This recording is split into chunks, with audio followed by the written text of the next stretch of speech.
who buy everything you sell. So this is whether or not you're selling your own product, your own coaching services, a mastermind, an affiliate offer, of course. This is about creating the types of customers, the types of fans, the people in your audience who are raving fans. And when I think about raving fans, of course, I'm going to talk about the actual definition from the book Raving Fans by Kim Blanchard and Sheldon Bowles here in a second. But there's two quotes that come to mind. Excuse me. Um, the first is from Maya Angelou, and I know you've probably heard this one. I'm going to read it just to make sure I get it perfect. I've learned that people will forget what you said. People will forget what you did, but people will never forget how you made them feel. I think that's such a powerful quote. Again, we probably have all heard that one, from Maya Angelou. People, they'll forget what you said, they'll forget what you did, but they will never forget they'll never forget the feeling that they got from you. And the other one is from a guy named Jeffrey Gitomer. He's a sales trainer. I've been reading his book since 2004.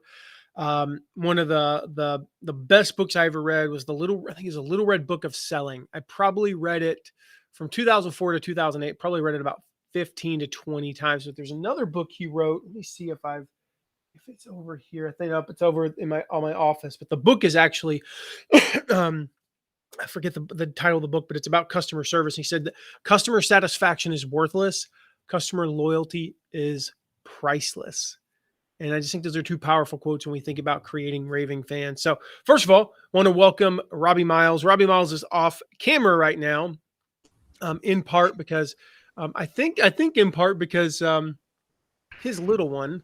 No, he's quieted down. He's okay. I think he got his breakfast now. So I mean, that's like 99% of there's only two reasons why children cry: hunger and food. I mean, hunger and food. Yeah, hunger and actual pain. Right. Physical pain. Like they say, it's like, well, even like missing the parent, it's probably because the parent has food.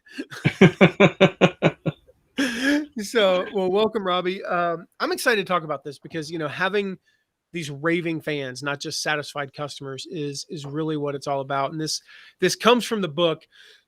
I've told this, many times. It's one of my favorite books. And first of all, actually, before we get into that, hey, Brenda, hey, Nancy, everyone, let us know where you're joining us from. I always love to see that. But the book Raving Fans, and I actually recommend, even if you're not an auditory learner like me, get the audiobook because it's a fable, in the lessons in the fable, and they use voice actors, and it's really, really good. In the voice of one of the characters, I won't say who and give away the book, but I mean, it's a classic book. And so I can remember like dozens of quotes from that book. And every time I think of those quotes, I think of them in his voice. And I think that's why I remember them. Excuse me. So this book, Raving Fans, by Kim Blanchard and Sheldon Bowles, the quote is, and I just love this: a customer who is so devoted to your products and services that they wouldn't dream of taking their business elsewhere, and they will sing from the rooftops about just how good you are. That's what you want. You don't want people to be pleased. You don't want people who are happy customers. We don't want people to be satisfied. We don't want them to be content. We want raving fans. And that's what today's all about. Like, think about just how powerful that definition is. A customer who is devoted. Devotion to a product, devotion to a brand, devotion to your message, devotion to you. Someone who wouldn't dream of taking their business to another company. A follower who will sing from the rooftops about you. Like, even they will risk being the annoying fanboy or fangirl on social media, right? They'll spread the word about you. They'll tell your friends, like someone they will fight against your common enemy. They'll defend you against your haters, right? They'll champion your cause. Like, that's what we want as business owners, as platform builders. We want strong, engaged communities full of raving fans. We want people who they open and they read all of our emails, right? They watch all of our videos. They show up live. They listen to every episode of your podcast. They trust your recommendations. If you think about what affiliate marketing is, that's all affiliate marketing is you have an audience who trusts your recommendations. They trust when you tell them that your new product or someone else's product will get them results. They not only trust you and engage with all of your content, they share it with others. They become an evangelist for your business, right? They become an evangelist for your products, for your message. I mean, like, they just love what you do and what you stand for, and they love you. And in our business, I don't know if she's on. Let's see if she's on, because it would be kind of cool. I haven't seen her yet. I haven't seen her. We talked, and hey, Chad, hey, Brenda. I talked with her yesterday because she's in our Start Mastermind. But in our business, we call them Gwens. We call them Gwens. GWY. Why do you call them that, though? Like, well, I'm going to tell you. Like, that's just an odd word to call people. Yeah. Unless unless you know who Gwen is. And so our avatar's name is Pete. Like our generic avatar, his name is Pete. And I've talked about it before. We'll talk a little bit later about, we'll talk about kind of developing your avatar later. But our avatar's name is Pete. He's the personification of our ideal customer. And we named him way back in like 2014. But in 2018, the summer of 2018, we added what we call a next level avatar in LA called Gwen. Gwen is the personification of our raving fan, and she's named after a real person. There was a live webinar that we did back in June of 2018, and I made a comment about how easy it is to like create a promotional plan or something, something like that when you have a template, right? And I said it's not rocket science. And one of the attendees replied, yeah, if it were rocket science, it would be easy for me. I'm a rocket scientist. And this lady's name was Gwen.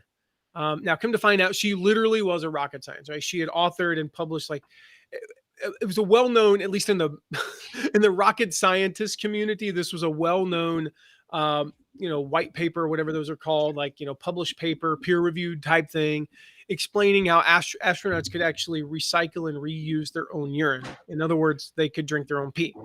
And so I saw her comment, right? And I shared it with other attendees. Like, I called her out by name. I was like, oh my gosh, guys, we have a real live rocket scientist attending our webinar.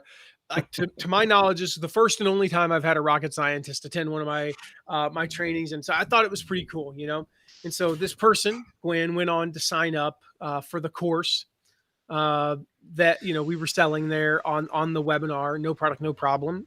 Shout out to our course in PNP. And she became like super active, right? She was in the student support group. She was sharing wins. She was sharing struggles. She was asking questions. She was answering questions. She was one of the very first people. I think she might've been like the second member we ever got in our Start Mastermind, like 6 months later. Mm-hmm. She's purchased numerous products that we've offered and numerous products that we've recommended as an affiliate. And so, Gwen Marasco, today she's not a rocket scientist.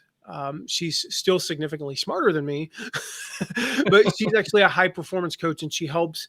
We were talking about it yesterday. Her thing now is she helps people overcome debilitating migraines. And so if you, hey, Tim, if you suffer from debilitating migraines, let us know in the comments. We will connect you with Gwen. Just as a shout out to Gwen there. But she's the namesake of our next level avatar. This is the epitome of a raving fan.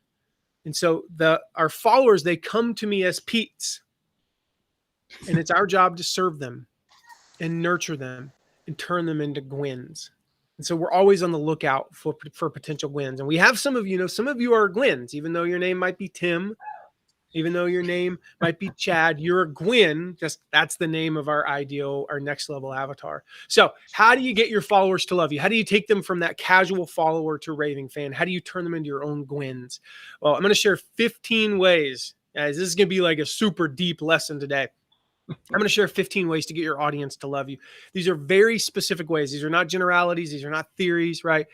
This is not an exhaustive list. I mean, that's an entire book that I may or may not write in the next few years. We'll share a couple hundred ways, but I wanted to share 15 ways with you.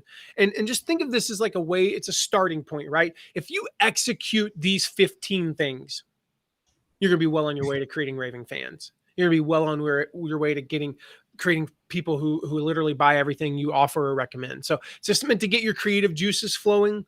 And then when you, at the end, you could probably think of another dozen, or so ways of your own just from the inspiration, hopefully, that I'm going to give you today. So at the end, I'm going to share some exercises that you can go through as a result of what I'm sharing today. So stick around all the way to the end. You don't want to miss the exercises. If you miss the exercises, you kind of, I don't mean this the wrong way, but like you'll miss the whole point because like you need to do these exercises. All right. So thing number one here to create raving fans who buy everything you offer is get super clear on your role. All right. Super clear on your role. Like you should be super clear on who you help. But I want you, like the who part, but I want you to be super clear on your role in helping them. I think I shared this on a live probably a few months ago, but so I'm not going to go like super in depth, but your role is like, we have 8, like, what are the archetypes? 8 archetypes of the role that you could play. The first one is the master maestro. And those of you who know me know I love me some alliteration. I love me some alliteration. So all of these are alliterative. I think, is that a word, Robbie? That's a word. You're good. I was like, I said it and I'm like, crap, is that even a word? The master maestro. Okay. So your role here is you're the seasoned veteran in your industry. All right. This is my role now. I've been around for 16 years. As I go through these other roles, you're going to realize it's really hard for me to play any other role. Like I've been doing this for 16 years. So you lead with authority, right? You're the veteran. You lead with power. You lead with prestige. I just said it like 3 times, 16 years. Our clients range from Michael Hyatt to Kevin Harrington, to Brian Tracy, to Lewis Howes and Adidas and Shutterfly and so on and so forth. Right. So I lead with authority and prestige. I don't really lead with power, but that might be something that you lead with. So when you're thinking of the master maestro, you want to think of like Gandalf from Lord of the Rings, Yoda from Star Wars, right? The next role that you could play is literally the complete opposite of that, which is the hesitant hero. The hesitant hero has the humble origin story. You're leading from a place of just awe and wonder, right? You can't even believe it. You're Frodo in Lord of the Rings, right? You like, holy freaking crap. I was chosen for this. I don't really want to do it. I'm a little hesitant, but I'm going to do it, right? Spider-Man is a hesitant hero. He didn't wake up going, I just really want superpowers and be able to like save the day and get the girl. Like, I think, I don't know. I really don't know the story, but I think he got bit by a spider, got magical powers, and with great power comes great responsibility. He was a hesitant hero. So that's number 2. The third role that you could play is the jolly journeyman. Okay, very similar to the hesitant hero, but it's like kind of like the one level above, right? You're one step ahead of your followers, and all you do is just share what you're learning, what you discover along the way. And you're just pleased as punch, as my old attorney used to say, to be there. So Harry Potter, if you know the Harry Potter story, most of you who at least, if you don't know the Harry Potter story, you think, oh, he's like this great wizard who's an expert. No, that was Hermione. Hermione was the one who knew all the spells. Hermione taught him half of what he knew, and he didn't even know anything because he didn't grow up in a wizarding family. So he's just kind of pleased to be there. But then because of his abilities, he was looked at to share what he had just learned like days before with the other students, right? Dorothy and the Wizard of Oz would be a jolly journeyman as well. The fourth one would be the eager enthusiast. Your whole thing is you are leading with passion and enthusiasm. If you know the movie, what is that movie? Old School. You're Will Ferrell. Let's go streaking. Like you are just leading with like joy, enthusiasm, passion. You're going to run through a brick wall and you're going to bring some people with you. So Luke Skywalker is a really good example. In his early, days as a, not even really a Jedi, he had no clue what he was doing. But he's like, no, we're going to go in and we're going to, blow the Death Star up. Like the reality is, if you actually study the movie, he really wasn't ready to do it yet. Tarzan is another good example. Like, he's just, he's king of the jungle, right? He's just leading with enthusiasm. He couldn't put together 3 words, but he led with enthusiasm. Number 5 is the venerable visionary. Yes, I had to use a thesaurus on this one to find a word that began with V that went with visionary. But you're leading with innovation, creativity, and wonder. So if you think like real life, Steve Jobs. Steve Jobs led with innovation, led with wonder, led with creativity. Fictionally, think Willy Wonka. He was the venerable visionary, right? He was like, weird, but he led with that creativity and wonder. 6 is the revolutionary rebel. No, 7th. And 7, yeah, 7, revolutionary rebel. This, like, you're just mad as hell at the status quo, right? And you're not going to take it anymore. So I think of Indiana Jones, Katniss Everdeen from the Hunger Games, Ferris Bueller, is kind of a comedic version of that. Like, he's the revolutionary rebel. The last one is the cordial caregiver. So you think of like Mary Poppins or Obi-Wan Kenobi, right? You're leading with love and generosity. You have a strong desire to shepherd, to protect your flock. And here's the thing, those 8 roles, like, they're all over the place, right? Think cordial caregiver, and then hesitant hero, and then, the master maestro, right? Like, it doesn't matter what you pick. The key is to pick one and stick to it. All right. So if you're going to create raving fans, you've got to be clear on your role, and you can't bounce back and forth from role to role of your tribe like they don't even know who you are. I'm the master maestro. I don't play the hesitant hero. I will talk about my hesitant hero phase 10 years ago. I will talk. I can be the master maestro and have elements of the cordial caregiver. I can have elements of the revolutionary rebel, and I can kind of be like, you know what? No, something's wrong with the status quo. But I do that from a place of the master maestro. I do that from the place of the expert leading with authority and prestige.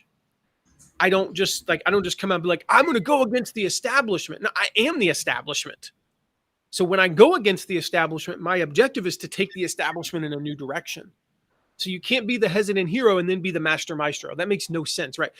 Are you leading with awe and wonder, or are you a leading expert? Like, did you just learn this yesterday and you're sharing it, or have you been practicing this for 5 years? If you go from cordial caregiver to revolutionary rebel like day after day, your audience is going to rebel against you because they don't know who the heck you are. They came to you because you're loving and soothing. You're Mary Poppins, not because you take on the establishment, right? So pick a role. That's key. Pick a role. Make sure that every piece of content, every message, every single product fits that role. And then I've got some exercises at the end, so stick around because I'm going to show you about that revolutionary rebel. Yeah, okay. Robbie shared that example for you there, Brenda. Cool. All right. Secondly, be clear on who you help, but also who you don't. Okay. This is big. We've seen this one a lot of times. It's that magnet analogy, right? Exactly. Right. I know for me, like the key here is just to be intentional. To be intentional. Like, you need to identify who your audience is, but also who they aren't. One of our start, actually, he's been in start twice now. Jim Boston, but this was like a couple of years ago, helps small business owners get clear on their metrics and their finances, right? His whole thing is like, know your numbers. And like, he's describing his business and I'm going, oh my gosh, dude, I am your ideal client. So I was like, you know what? I can't do this with everyone, and we'll talk about that in a little bit, like, do for one what you wish you could do for many.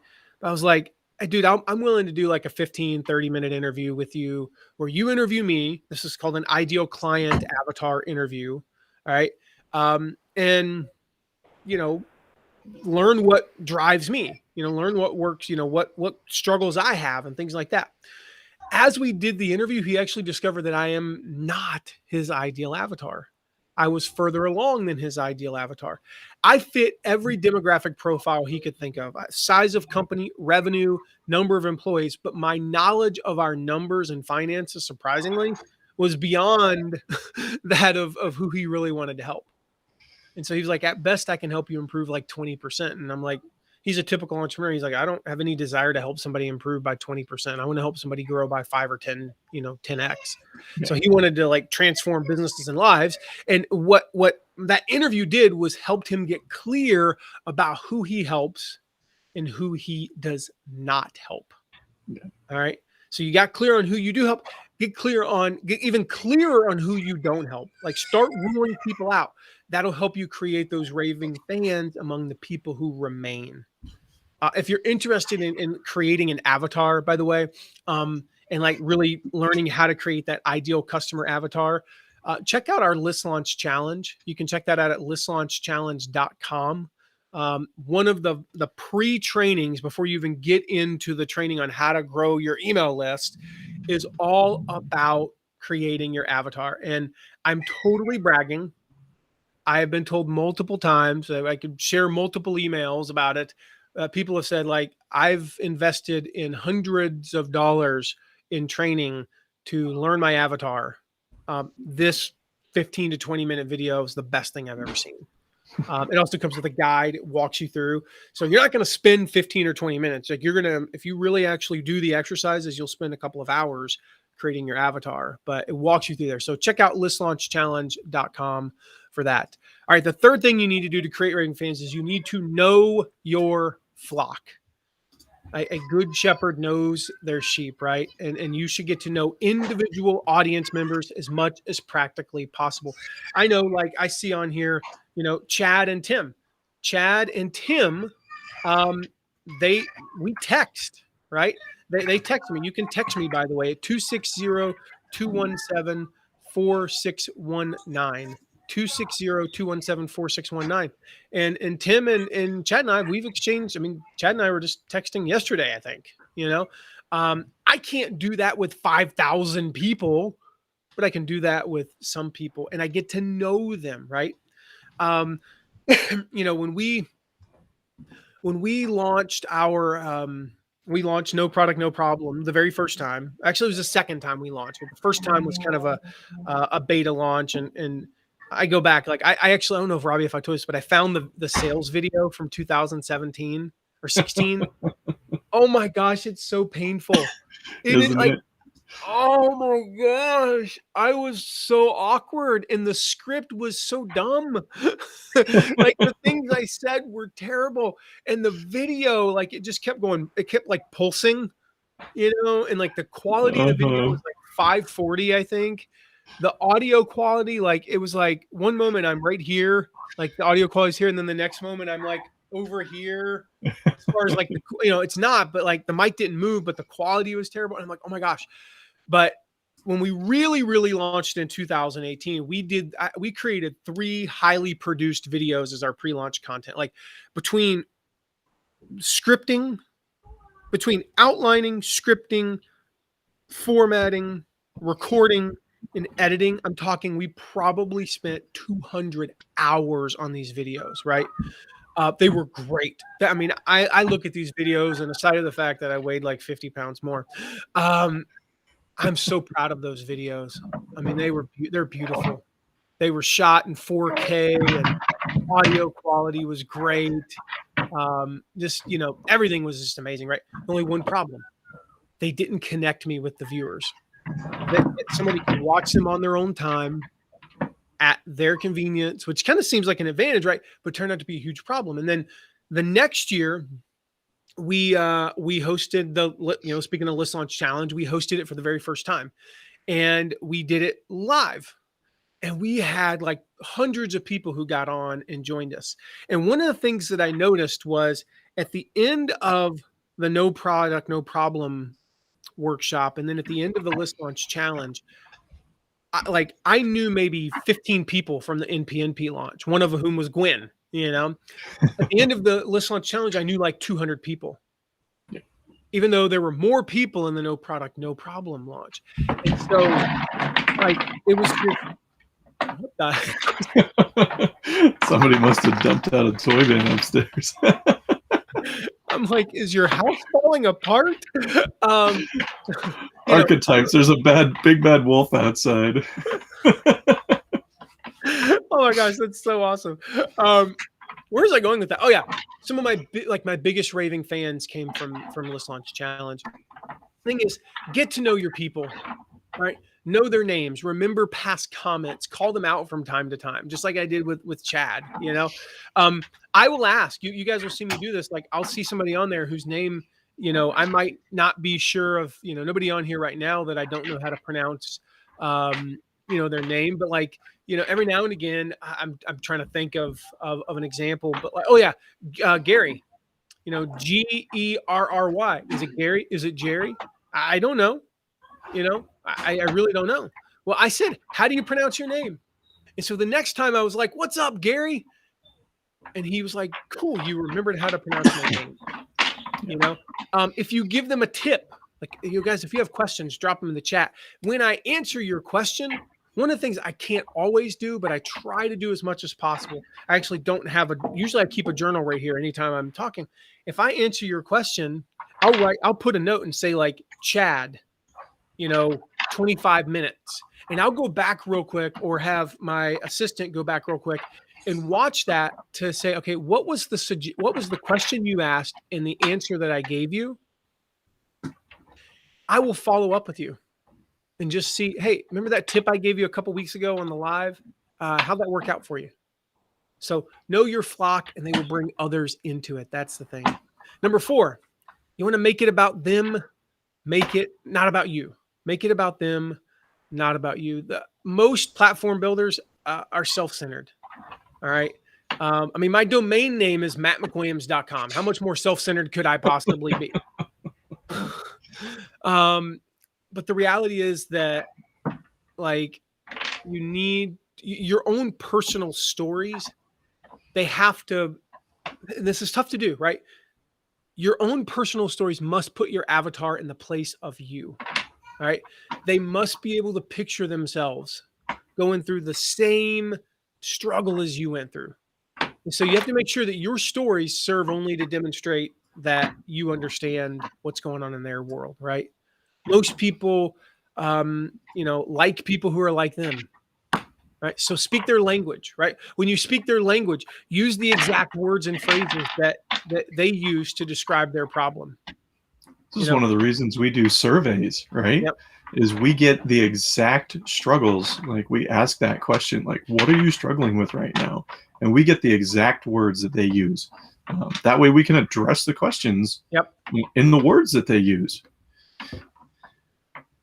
Yeah, you see those exact things, and it's like, this is one of those things. We were talking about this yesterday, Robbie. We're going through some of our surveys, and one of the things was the way that somebody worded a question, and I was like, oh, I've done that before. I've talked about that before, but I didn't answer that exact question.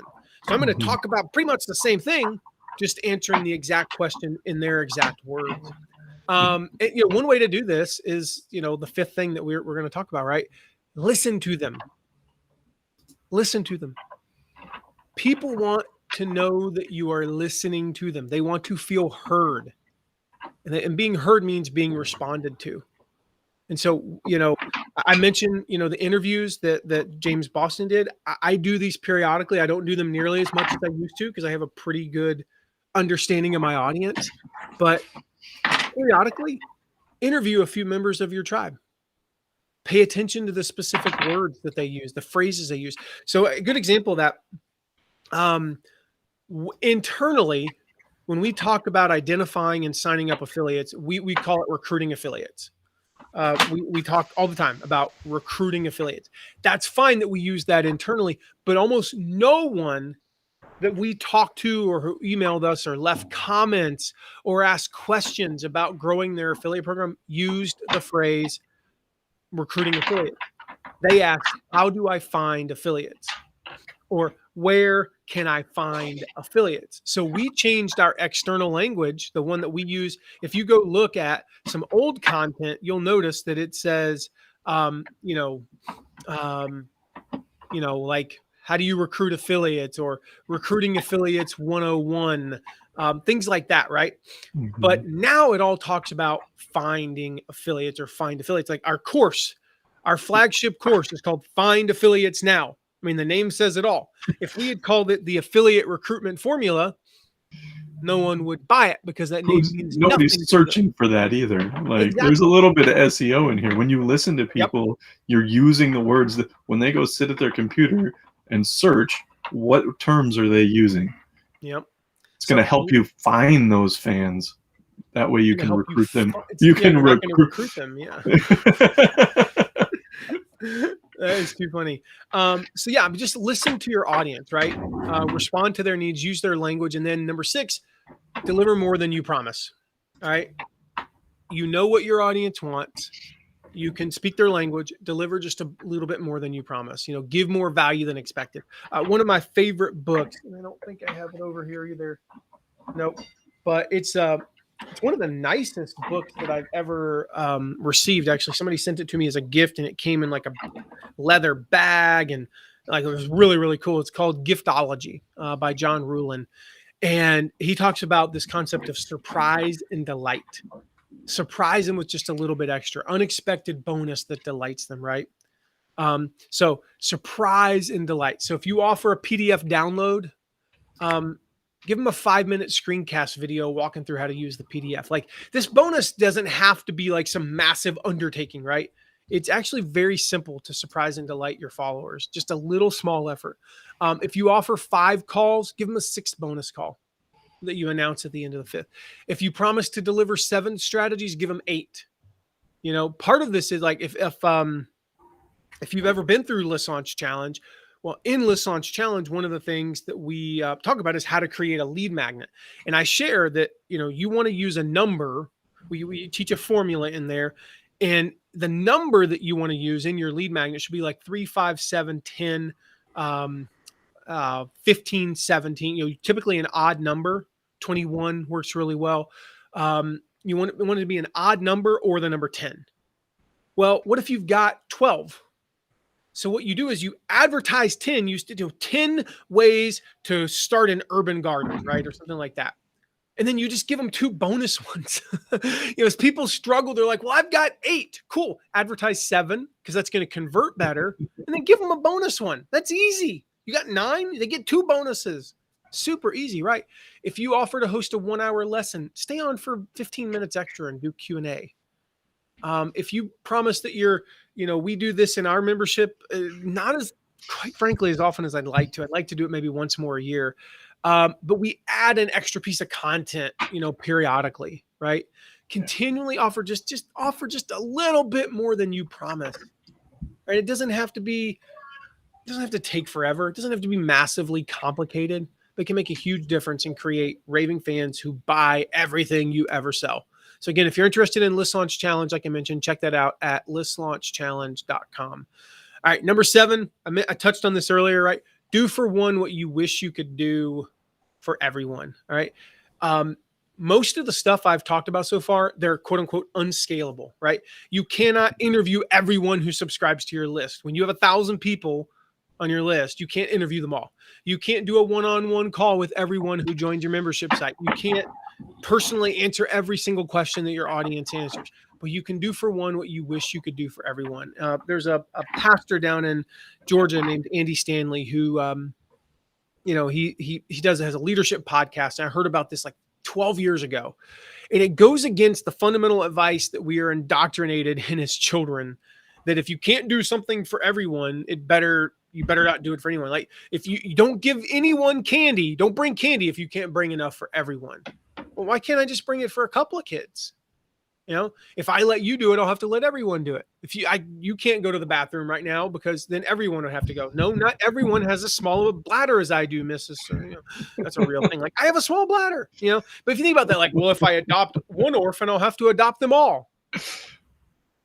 Nobody would ever think that. Like, adopting one child is a world-changing event. And no, you can't adopt the hundreds of millions of orphans that there are in the world, right? I mean, that just, like, think about it. That's the insanity of this line of thinking. But it's been hardwired in us since youth. We have been taught, if you can't do it for everyone, then don't do it for anyone. So the candy example, right? If you can't bring candy for 32 kids, bring it for no one. Don't do anything nice for just 5 people. That makes you a bad person. I can't do the interview like I did with Jim Boston with everyone in my audience, but I can do it for like one person a quarter. I can't answer every single email, but I can record a quick video reply a few times a month and make 3 or 4 people feel amazing. So here's the thing. Don't let the impracticality of doing something for everyone prevent you from doing it for one person. All right. Don't let scalability hold you back from having a bigger impact on 4 or 5 people. So do for one what you wish you could do for everyone. Number 8 is get very personal. You want to build raving fans? Get deeply personal at a level that is probably a bit uncomfortable. All right. So, this means sharing your weaknesses and your strengths. It means focusing on the transformation, the before and after. Like, you can't just talk about how awesome your life is today. You need to take them back to the days before you made the transition. Your audience is going to love that. So you got to be, extremely vulnerable when you share your story. If you used to be 100 pounds overweight, it's easy to show the transformation, right? You may not want to. You may want to just, oh, well, I've just been super fit for 20 years. Yeah, but 21 years ago, I weighed 400 pounds. Your audience wants that. There's a story. And it's really easy to do in that example. You say, here's what I looked like in 2007. Here's what I look like today. Oh, there's a story, right? And you might not like sharing it. You might not like sharing about how you used to binge eat at night and you never got off the couch to exercise. You'd sometimes, sneak some of your kids' Halloween candy into your office. That was me. Sorry. Like if you used to suck as a parent, you got to talk about that. You got to admit some things maybe you don't want to admit, but your tribe is going to relate to, and they're going to get a sense of hope from your story. That's the thing. Like they may feel as if their relationship with their kids is a completely lost cause, but your story will prove them wrong. If you're in the relationship niche, you got to talk about how you almost ended up divorced. If you're in business, you got to talk about the time you almost went bankrupt or you did go bankrupt. You got to talk about laying off people and bad hires, your own bad leadership. Like if I were teaching leadership, I would talk about that. I would talk about, man, I mean, my first company and we grew that, thing to about $18 million a year, but man, I was a punk. I was in my mid-20s. I didn't know any better. I just thought it was cool that I had a really nice office. I had the corner office with the glass and the dogwood trees right outside. And, even now I'm like, you know what? That was kind of cool. Like I was 25 years old and I had no idea what I was doing. I had no business being a leader. I would share that. As I just did, but your tribe needs to see you not only as a leader, but as someone to whom they can relate.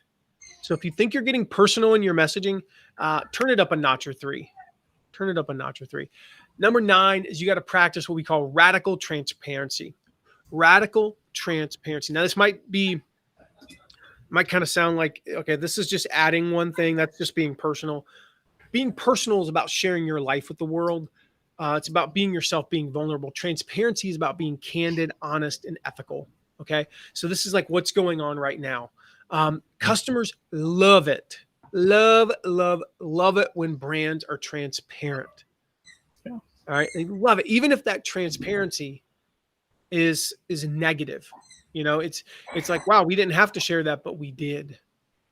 So it doesn't mean you have to be an open book. Sometimes you're going to have confidential information, but you don't have to expose every single tiny mistake you make. Like that's going to get really old really fast, but be transparent. I think of, this was back in 2015, Buffer, the social media tool.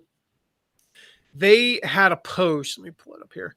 They had a post called, "We've lost nearly half our social referral traffic in the last 12 months." That was the title of this post, October 22nd. That's kind of a big deal for that company. Yeah. I mean, their VP of marketing at the time, a guy named Kevin Lee, he admitted that, we've been failing at social media marketing. This is a company whose entire business is based around social media success, admitting that they were failing at the thing that they help other companies to succeed with. Like, that's deep. That's deep. But if you look at the comments on this post, you can Google again. The title of the post was, "We've lost nearly half our social referral traffic in the last 12 months. Just, look that up, right? Comments were like, "Of all the headlines in my inbox this month, Kevin, yours took the Oscar. Stopped me dead in my tracks."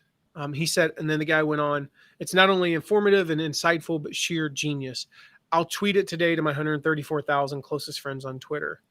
And then, somebody said, "Maybe you just need to share more posts with scary headlines." And somebody responded and said, "I don't think it's the scariness of the headline. It's the honesty." Another person said, "I think it really humanizes the brand because there are people behind every brand and company out there. Story is so powerful and so is vulnerability. Look at how many people this post has resonated with, That's what somebody put in the comments. That story is so powerful, and so is vulnerability. So be willing to open yourself up to criticism. Remember, your biggest fans will defend you against the haters. I didn't read through all the comments, but I'm sure somebody was like, "Oh, see, you guys are a failure," and somebody's like, "Screw you, Buffer's amazing." So be open, be honest with your conversations with audience members. Don't be fearful of how others might respond to your transparency. Just be honest. Be honest at all times, even if it costs you money. That's number 10. Be honest always. Always be honest always. 80% of the time it works, 90% of the time. No, be honest always.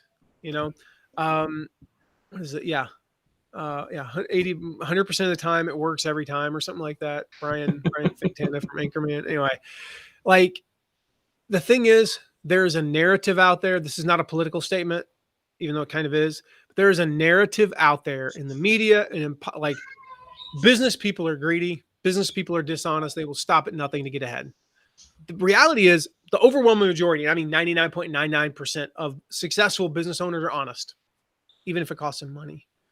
And so I mentioned, the Gwyn's, right? Gwyn has purchased numerous products from us. Gwyn has purchased at least 3 different products that we promoted as an affiliate. And these are products that make us a lot of money. Okay. If we make an offer, there's a good chance she's going to jump on it. But one time she asked me about purchasing a course we were promoting. I told her not to buy. The course was great, or I'm not going to promote something that's not great, but I knew her circumstances because she's in our Start Mastermind. I knew she was in the middle of going through another course and didn't need a distraction right now. Like, the last thing she needed was to purchase it. I'm like, no. Gwen, I care more about your success than I care about the $1,000 commission. And I said, do not join this course right now. It'll be there a year from now. I do highly recommend the course a year from now. In the short term, it costs us $1,000, but the goodwill, she's never going to forget that. And I could also sleep better at night just knowing that, like, if I had said, yeah, you definitely need to get this, I would have nagged at me for weeks. That was not the right recommendation for her. I know how busy she is with this other course. She's not even going to be able to go through that course for 6 to 8 months. So it'll be there a year from now. And it won't be a shiny object distraction. So if somebody asks for your recommendation, be 100% honest with them every time. It will pay off in the long run in helping you to create raving fans. Sorry, Chad, if there's a feed issue. Number 11, interact with them. Interact with them. The simplest way to create raving fans is just to interact with them. So if they message you on social media, either reply yourself or have a system in place for a team member to reply to them, right?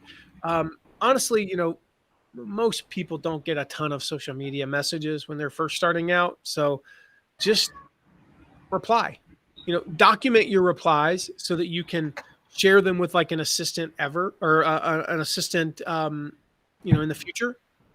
And you can delegate it, but it might be unreasonable for you to handle all replies as your brand grows, but just make sure people get a reply. Like, do not ever let someone's message go without a reply. Okay. So I know we have a company policy. Like, we try our best to reply to all emails within 48 hours. What I did, because anybody knows me knows I hate email. I do not like checking email. You're at least going to get a response from my assistant saying, we got your email.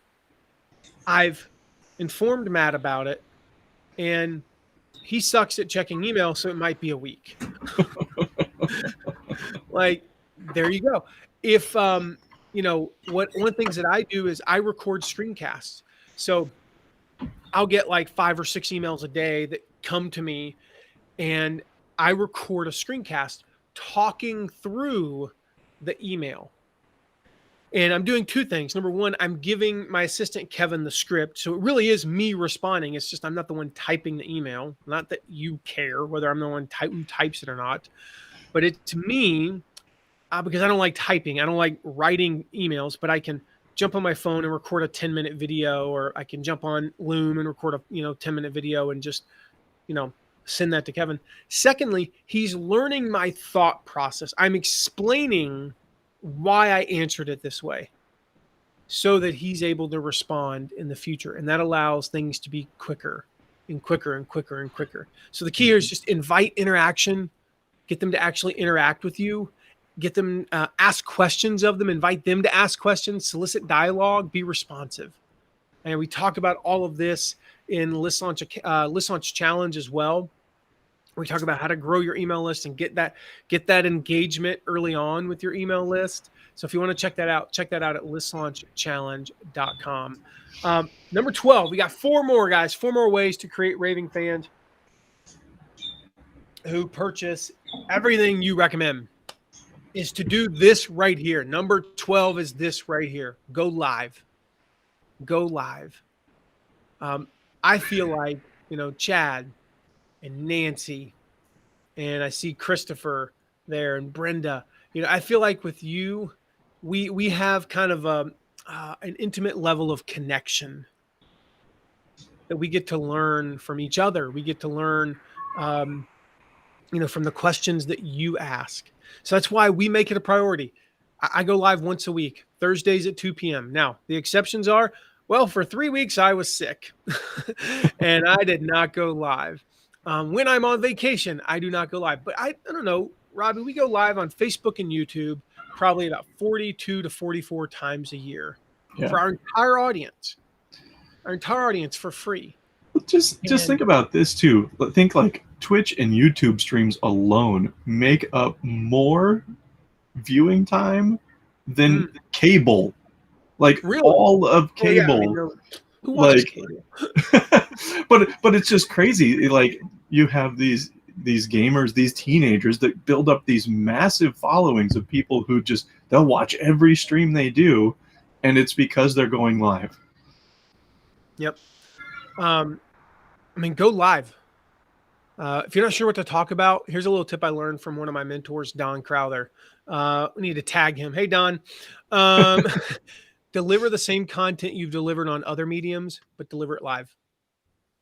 That's it. Maybe you wrote a blog post a year ago. I don't know. The 7 conversations for parents to talk to their kids about sex. I don't know. Do a live lesson delivering the exact same content. It's going to have an entirely different feel and flow than a blog post, and it invites interaction. Here's the thing. People who read that blog post a year ago, first of all, most of them won't remember that they read the blog post a year ago. Secondly, if they do, they're likely to actually rave in the comments about how they use the techniques that you're sharing, and they're grateful to you, which excites others as well. When I went back and looked at our last 30 live lessons, 22 of them are lessons that I had previously delivered in other formats. Of these, about half of them, so about 11 of the 22, so 8 of them were brand new. They were delivered live for the first time forever. Like the first time ever that content was delivered was live. It's a way of testing out material, right? But 11 of them actually had new updated information. So maybe I had written a blog post, 7 ways to find affiliates, right? And I did a Facebook Live. I did a live and talked about the 10 ways to find affiliates. That's got 3 new things. 7 are the same, 3 are new.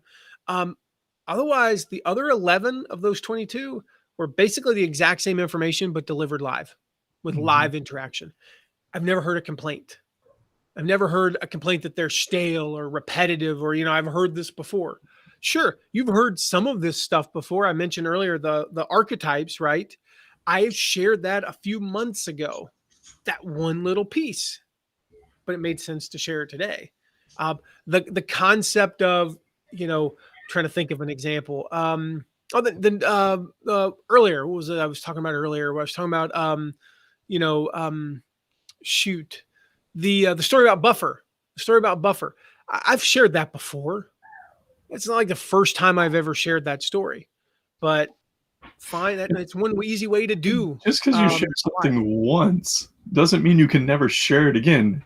Have you ever shared the same story multiple times? Like, not just you, but anybody. Abraham Lincoln built his entire career. Right. Like you want your 10 core stories. Most of you have heard them. But here's the thing. I challenge you to go live with your audience at least once a week. Just once a week. Find a consistent time. Like they don't have to be hour-long sessions like this one. Just get on for 20 minutes. Deliver a message, read some comments, answer a few questions. And you're going to be on your way to creating raving fans. The 13th thing is you've got to continually lead them to a better place. All right. Continually lead them to a better place. Just think about you know, where they are now is constantly changing. If someone comes to you, they're like, I want to reach my ideal weight. I'm 40 pounds overweight. That journey might take a year or more. And for the entire span of that year, the focus is on reaching that goal. That's their better place. But what happens once they reach it? Well, then we have to go to an even better place. So maybe that's running a marathon or finishing a CrossFit challenge. If you help stressed out parents to gain peace and calm, my friend Dana Abraham calls it calm the chaos, right? What's the next better place? When a family, they've calmed the chaos, well, what's the next better place? They thrive. They become community leaders, right? If you help people start a business, the first big win is just helping them go full time. Maybe the next step is to get a virtual assistant. Now we want to help them to scale to 6 figures and beyond. After 6 figures, it's all about hiring and delegating, leading. Leadership's going to be a big one at that point, right? You don't really need to lead when you're by yourself. You really don't even need to be that great of a leader when it's just you and a VA, just to be honest. But like you're gonna help them navigate it's hard. Firing people, corporate governance down the road, all those things, right? It doesn't necessarily mean you're the one, leading them over time. It could be someone you refer them to in the form of an affiliate promotion. But the key here is just constantly think about where your tribe is and be intentional about getting them where they want to be. What is their better place? What is the next better place, right? It might change. It might be different for different segments. And you're going to need to communicate with different segments in different ways. But you're going to always have new people joining your tribe. Like you're going to have people joining. Somebody's going to join my list today. Total beginner, no email subscribers, never made a dime. Just doesn't haven't even bought their domain yet. Right? As newbie as you can possibly be. Somebody else joined my list today that's running a 7-figure business. And so I've got to think, right? Like, okay, how do I serve each of those? But always be leading your tribe to that next level, and they will be raving fans for life. Number 14, share their stories. Stories create an emotional connection with your audience. The best stories, they're not yours. I've got some good stories. I really do. I was telling one yesterday. I don't know if I've ever shared this one, but it has nothing to do with internet business. I was just talking about like when I was in college, I was in Sports Illustrated twice. Once when I was in high school, once when I was in college. The first time was for what I was hoping to be in Sports Illustrated for, which was for playing golf. I don't know if they still have it, but they have a little segment of Sports Illustrated at the beginning called Faces in the Crowd. And it's like, so-and-so won the Tennessee high school, golf championship by setting a record. Well, that was me, and in college, my sophomore year, I was in Sports Illustrated for hanging off the goalpost after Tennessee beat the University of Florida. And, it was a very famous game, and we rushed the field, and I got a great picture of me hanging off the goalpost from behind. Well, when that issue came out, I got called into our coach's office, and he slams it down on his table, and he goes, "What the bleep is this?" And I go, Coach, that appears to be some students celebrating our victorious intercollegiate football game with Florida. He's like, "And who is that?" And I go, "Looks an awful lot like me." So as a punishment because he's like, "You could have gotten injured. How could you be so stupid?" I'm like, "Well, the whole team was down there. I'm just the only one who ended up in Sports Illustrated hanging off the goalpost." He's like, "Well, where's the rest of you?" I'm like, "Well, they all left." I'm like, "I was still hanging off the goalpost though, and may or may not have been a party to the group that took the goalpost and marched it up and down the street before dumping it in the Tennessee River. I don't know. I'm not claiming that I did that." What's the statute of limitations on littering in the Tennessee River? Does anyone know? With a goalpost? I think it's 20 years. I think I'm good. So I got in trouble. So our punishment, one of our common punishments was 30 minutes on the Stairmaster at like a level 6 with a 70 or 80 pound vest on. It was at the end of our workout, right? It was totally awful. So I get on there. I'm at the end of 30, I'm like the 28th minute. Coach shows up. "How you doing?" I'm like, "I'm doing great." "I'm doing great, coach." Inside I'm dying. I get off that Stairmaster, and just because I'm a punk, to prove him like this didn't even phase me, I take off running. I'm gonna run back to the dorm. Now, as soon as I hit the dorm, I'm going into like, the ice shower, like, rub down my whole body type. I'm so sore, but I'm gonna prove to him, and I'm gonna fly. I go running. Well, I run across the road, and there's the curb, and the curb's that high, right? Little do I know, my legs are so dead that lifting him that little bit of height is not going to work. So instead, when I go to lift my leg, it doesn't lift, and I go boom, face plant right into the concrete. Just like mangled blood everywhere. Coach comes out and he goes, "Hey, Mongo," that was my nickname. Long story, don't even have time to get into that. He goes, "Hey, Mongo, how you doing now?" And just walks off. So I was a little bit of a punk. As great as that story is, like, we want to share our audience's stories, right? That's why you hear me talk about Gwen and James Kalita. I mentioned Let's Launch Challenge, right? The best story I can share, James Kalita, 90 days going through Let's Launch Challenge, had 3,200 subscribers on his list from zero to 3,200 subscribers. You know what you can do with 3,200 subscribers? You can almost go full-time with your business. That's why you hear me talk a lot about Alan Thomas, Gwen Marasco, James Boston, right? Their stories are your story. Every single one of them is relatable. Every single one of them is inspiring. And not only do these stories themselves show like the principles that I teach in action, not only do they inspire you, but they serve to make you want to be the next success story that I share. If they didn't before, they probably do now. Like, I want to share your success story, right?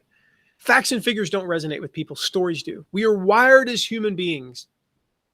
We are wired as human beings to want to connect to each other through the use of storytelling, right? We want to hear stories that, like a good story, at least, that it captivates us, right? It keeps our attention. And so my story is fine. And I share a lot of my story in my platform, but it's the stories of others like yourself that are going to light you up inside. So keep sharing stories, right? Alan, living paycheck to paycheck. He knew his purpose. He knew his passion, but he didn't know how to acquire customers. With Gwen, it was being stuck in this endless cycle of overwhelm and confusion. With James, it was, he had no email list, no means of communicating with his tribe that wasn't owned by someone else. And so you start to gain some success helping others. As you do that, highlight your followers, showcase their stories, make them the heroes. Yeah, I did this with Mary Mitchell back in, like October, November of last year. She's in our Start Mastermind. So I'd seen the transformation in her life. I'd seen her go from scared and timid to this like just confident roaring lion, right? And so I invited her to share her journey with my audience. If you want to check out, I did an interview with her. It's called How to Build Confidence and Lead Your Tribe. If you go to mattmcwilliams.com/Mary replay, I'm almost positive that'll actually go to the replay of that. I don't know. We've had some issues with our videos lately. It may go to a video about how to find affiliates, but hopefully it'll work. Yep, it works. So, okay, cool. Be generous. Just be generous with sharing your platform. I loved having Mary on. It was great content that served you. It served you guys. I didn't care that I brought somebody else on. Could I have taught what she taught? Sure. But it was better that she did. Mm-hmm. I mean, the spotlight should be on your followers, not you. So when sharing other stories, just one final tip on that. When sharing other people's stories and when you're sharing your own stories, use phrases like, does that sound familiar? Or have you ever felt like that? Can you relate? So it brings the story back to your followers. Put them in the story and it makes it easier for them to relate. And then lastly, regularly ask them what they want. We talked about it earlier, surveys, right? Surveys. Find out what is actually working. What will help them the most right now?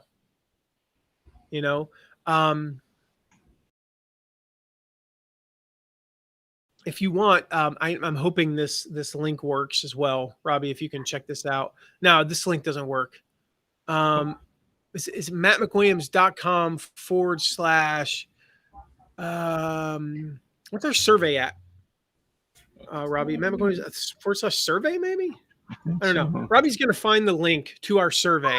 If you want to check out our survey, if you haven't taken our survey yet, please do. By the way, please do. We'd love to hear from you. I mentioned that just yesterday we were reading through some of the responses to that survey, and one of the things we ask is like, "Hey, what questions can we answer?" You can go to asktheaffiliateguide.com and ask questions there. But I'm constantly like reading comments on social media, always looking to stay up to date with our audience. What do they want? How can we best serve them? The key here throughout this whole thing today is intentionality. Intentionality. Put it in your calendar. Put it in your content calendar. We have it in our content calendar. I was looking at our content calendar this morning, and coming up here in a few days, right? We're sending out an email to our list again saying, "Hey, go check out our survey. Please, please go take it." At least once a year, send out a survey and find out what they need. And then if something dramatic, changes the marketplace, like I don't know, like a global pandemic, an economic depression, right? Reach out to them then. But usually once a year is a good rhythm. You want to stay current, how your audience is shifting. Our audience has made a dramatic shift over the last 5 years. So we want to know, what are their needs? What are their wants? And then make sure you're asking them in subtle ways also, like throughout the year, to share their experiences, their feedback, their current wants and needs. So you know how to create raving fans. All right. Satisfied customers are not enough. You want customers, remember that definition, who are so devoted to your products and services, they wouldn't dream of taking their business elsewhere and will sing from the rooftops about just how good you are. Right? That's what we want. We want to create our own Gwens, the avatar that represents our top 1% of fans, the ones who are raving about you, sharing about you, who gobble up everything you have to offer. And if you want to learn how to create an avatar, check out List Launch Challenge at listlaunchchallenge.com. And before we wrap up, I want to share some exercises with you. Here. Number one, I want you to create your next level avatar. Who is your next level avatar? Again, if you want to learn how to create an avatar, like I said, listlaunchchallenge.com. Before you even get into the challenge, there's a pre-training all about how to create an avatar. Number two, what is your role? All right, what is your role? If you remember we talked about get clear on your role. I shared this the archetypal roles, right? Is it the master maestro, the hesitant hero, the cordial caregiver, the revolutionary rebel, the jolly journeyman, or the others, right? How does that role play out in your content creation, your marketing strategy? Choose the one that fits you best. Third exercise. Think about this. Is there a place in your advertising, a place in your email sequence, a place in your funnels where you can deliver more than you promise? All right. What are some of the ways you can surprise and delight your audience members? So one of the quickest ways, if you've got a lead magnet and there's a thank you page, what can you add to that thank you page that surprises and delights them? If you have a product, let's just say it's a $37 book, what's something that you could add to that book that would surprise and delight them? I'll give you an example. Our ultimate affiliate swipe file, which you can find at affiliate. I don't even know half our URLs, Robbie. I think it's affiliateswipefile.com. Affiliate. Let me see. I'm going to type that in. Affiliateswipefile.com. Maybe it's affiliateswipefiles.com. I think it's files. Yeah. Okay. Affiliate swipe. Why did we add the S to that URL? I don't even know. Okay. Affiliateswipefiles.com. I'll send you a copy of this book for basically the cost of shipping. And then, well, you can read all about it there.